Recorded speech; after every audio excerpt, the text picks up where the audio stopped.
Mga kwentong pambata. Ang babaeng tumawa sa lahat.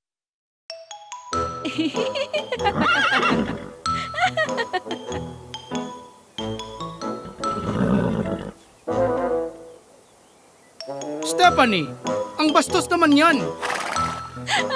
Ang saya nito!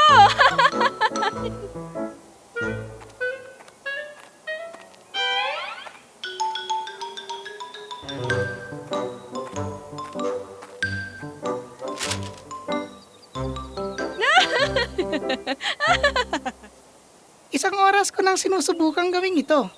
Imbes na tulungan mo ako, tinatawanan mo lang. Ang bastos niyan!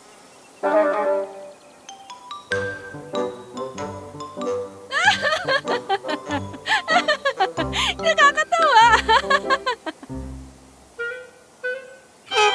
Kailangan pala rin ng tulong.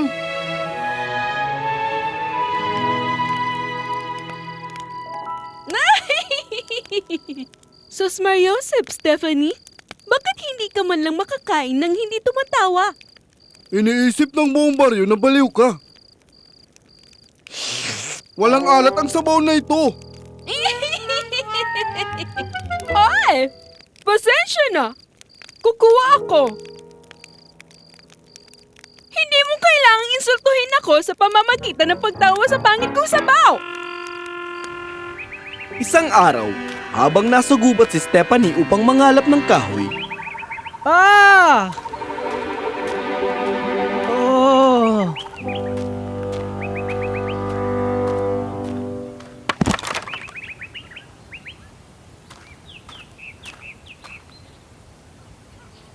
Sino ka?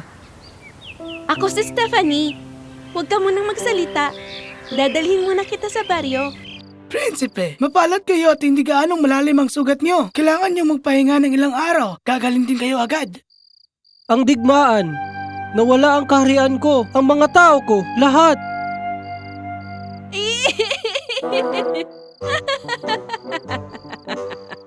Stephanie! Ang lakas ng loob mo. Kung hindi mo ako niligtas sa gubat, ako sana ay...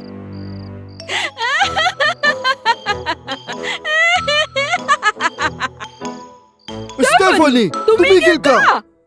Nawala sa'yong lahat?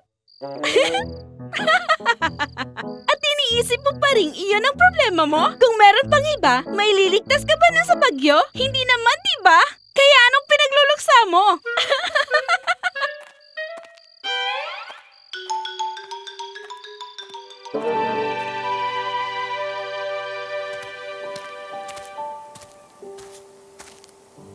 Totoo ang sinabi mo kagabi. Paano mo naintindihan ang ganong kalalim ni wala sa amin ang nakakita? Hindi ako, hindi aking ama, ni ang aming hukbo. Kung kaya mong tawanan ito, baka hindi naman ito ganun kalaki. Pero kailangan kong mabawi ang aking kaharian. Hindi ako maaaring mabuhay na wala akong ginawa.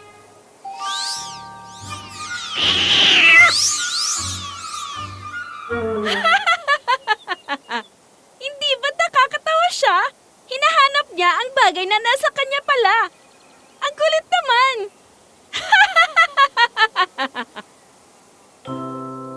Ang pusang hinahabol ang sarili nitong buntot at ang sinabi ni Stephanie tungkol dito ay nagbigay ng ideya kay Prinsipe Robert.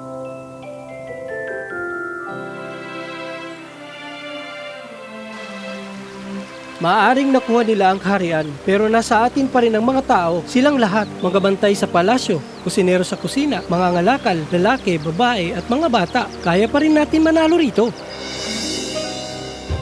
At nagkatotoo ang sinabi ng prinsipe. Nagkaisa ang mga tao sa kanyang lupain at pinabagsak ang bagong hari at ang hukbo nito.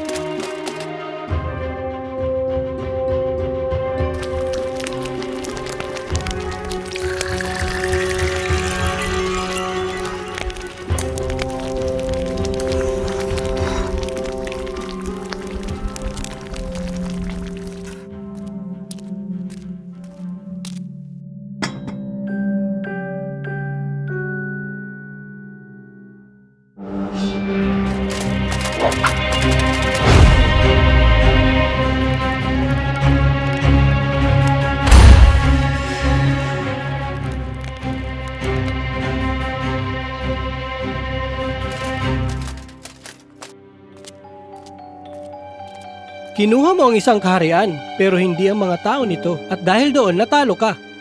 Kunin mo ang sa iyo. Akin naman ang sa akin. Sapat na ang digmaang ito.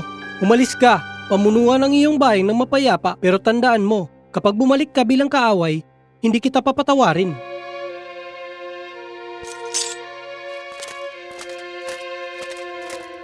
Mabuhay si Prinsipe Robert! Mabuhay si Prinsipe Robert! Mabuhay si Prinsipe Robert! Kamahalan, sa buong kasaysayan ng mga maharlika sa mundo, ang iyong estratehiya at kadakilaan ay maaalala. Hindi ako iyon. Kung hindi, amahe ka ng tawanan. Patawad po, inyong kamahalan? Kailangan natin siya rito. Kailangan natin pagaanin at pag-usayin ng mga bagay-bagay.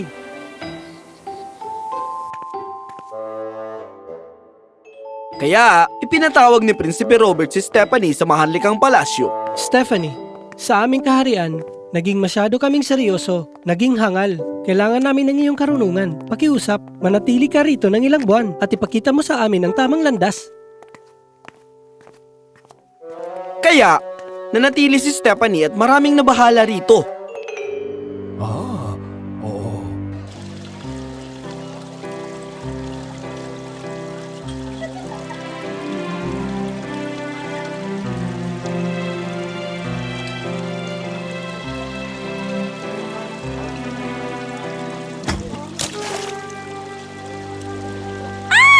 Ang maganda kong damit! Nasira na! Alam mo ba kung gaano ito kamahal? Ang lakas ng loob mo!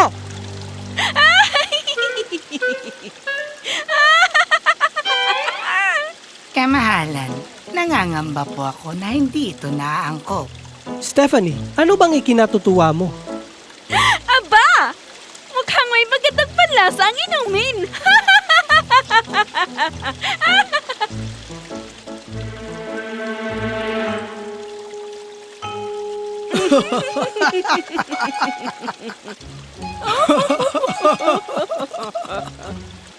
Kamahalan, humihingi ang samahan ng mga mangangalakal na bawasan ang buwis ngayong taon dahil mas kaunti ang naging ani. Matapos ang digmaan, kailangan natin ng pera. Problema ito!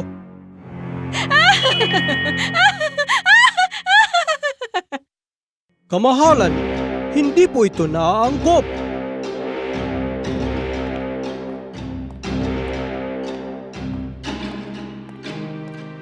Stephanie, ano bang iniisip mo?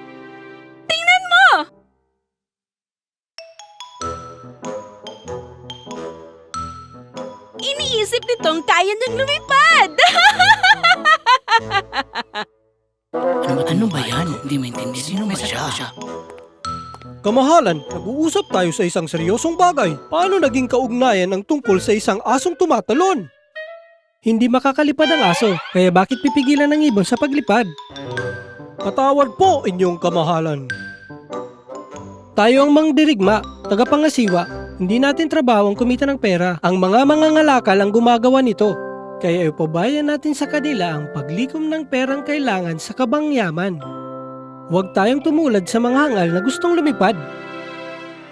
Akala ko ay komplikadong problema, pero kapag naintindihan natin ito, nawawala ang kontrol nito sa atin. Tingnan ninyo ang ibon na yon. Tinutukso pa ang aso. Hindi ba nakakatawa?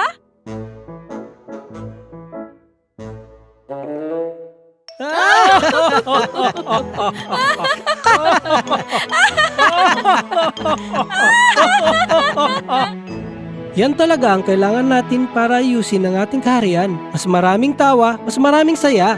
Hindi ko sana ito pinaniniwalaan, pero kailangan kong sumang-ayon at kailangan nating lahat sumang-ayon na ang sinasabi ng kamahalan ay tunay na tama. Kung kaya natin pagtawanan ito, hindi tayo nito masasaktan. Iyon na ang magiging kasabihan ng kahariang ito. At tunay ngang naging kasabihan ito ng mga tao sa buong kaharian.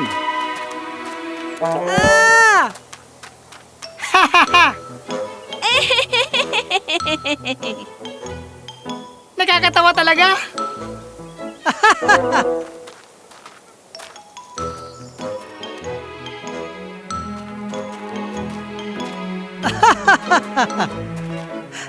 Para akong palakang 5 ang paa. Paano? Isang paa ko at 4 sa'yo. Tatawagin ka naming Edwin, ang 5 paa na palaka.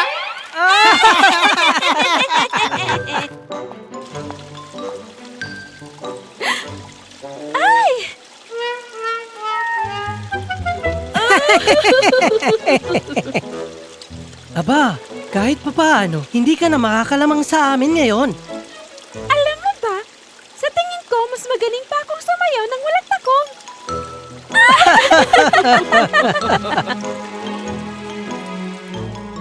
Ang lahat ng saya, lahat ng positibong enerhiya, lahat ay dahil sa'yo, Stephanie.